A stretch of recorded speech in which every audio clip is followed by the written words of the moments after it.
What up? Tyler here. So excited you're with me. I'm not like assuming that because you literally could not hear me say that unless you were with me. So I want to start like a new series.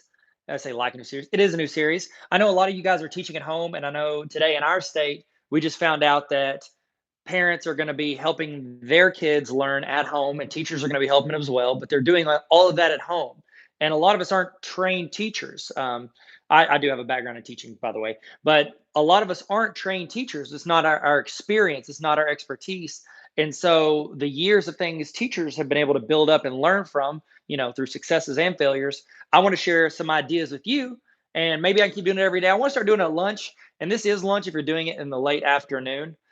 So let's get started. So today's at-home teaching tip is build out daily activity like sections or quadrants, just essentially these little pieces that you can plug into your day. And you don't want to do any of them every single day. You want to scatter them out. I relate this to SNL. Saturday Night Live has been going on for 45 years, and they've got different skits, different sketches, different things that they plug in to their SNL template. So think of your day as like an SNL show, and then you're plugging in pieces to your day, pieces of learning or activities for your kids.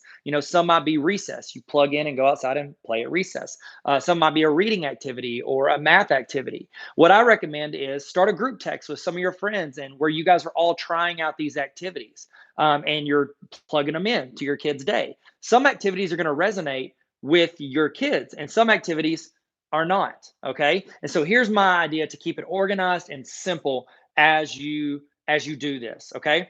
So you're creating out these activities. So one that I do that I have on my YouTube channel is called Quote of the Day. It's like a 3-minute quote, and I ask young people to comment either on the video or in their Google Classroom or get a journal and write, and they reflect on that quote. And they can even say they agree with me, they disagree with me, they like this part of what I said, or they thought of something that I didn't say. And it's a chance for them to put that in, put their thoughts and opinions on a quote, a famous quote in there as well. And so that would be like a 10-minute chunk of the day. That's an activity.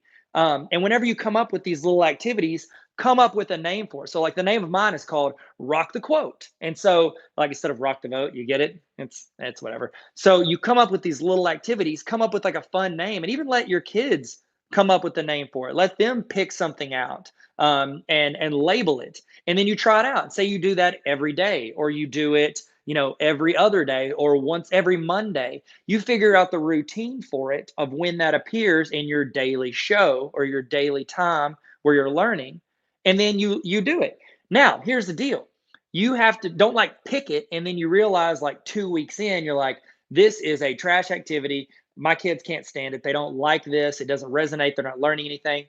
Drop it. Okay. And here's the exciting thing that you can teach your kids in the process. You can come up with this great activity and you can do it every day for like a week and a half. And then you realize it's not working. You can show your kids, like, look, we tried this activity. It didn't work out. You know what we're going to do? We're going to write the name of this activity on an index card, and we're going to put it on a wall. Like you can put don't paint on your wall. That's probably not a good idea, but you put like the label of your wall, call it something like the wall of failed activities or fallen activities or whatever.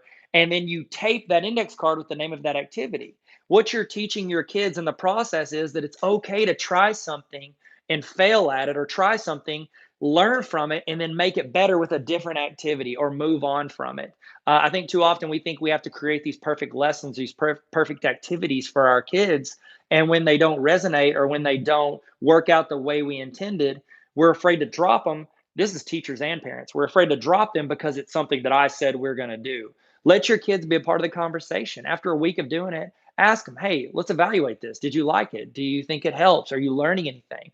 And if they don't like it, ask, well, can we improve this model? Or do we need to scrap it all together and do something different? So that's my thought for you today. Come up with little modules, little activities to build out your day. Some ideas could be like quote of the day, rock the quote. It's on my YouTube channel if you want it. Other people have them too, I think. You could do skill learning. You could say, hey, for the next 30 minutes, go out and watch a YouTube video on editing video or creating graphic design or using a program. Let them go out and learn something on their own, and they go find the resources. You don't have to go get it. You just say, you go learn it and tell me what you've learned in 30 minutes. You could do trash get ball. That's like a math game that you can do where they shoot trash from a distance and they get points if they get certain questions right. You could do like reading time. That's a basic one. You just read and then reflect on what you read and what you learned. You could do video book reviews if you wanted to. Just get your phone, prop it up, and have your kid give 3 to 5 minutes on what they learned in that daily reading. It can be news articles, it can be a book, anything you want. So that's the idea on it. So come up with fun names, and then if it doesn't work, don't be afraid to move on and learn from it. So that's my thoughts. I'd love to hear your thoughts in the comments. I'd love to hear your thoughts on some activities that you're doing. If you would put those in the comments, then that can maybe spark some ideas in other people. So thank you guys so much for tuning in. Hope you have a great time teaching your kids and getting to connect with them in a way that might have been exclusive for just teachers. Now you get to connect in that way too. So thank you guys for tuning in. Y'all be good. I'm Tyler. And as always, stay sweet and never stop learning. Gonna give me like a few seconds to get out of this video.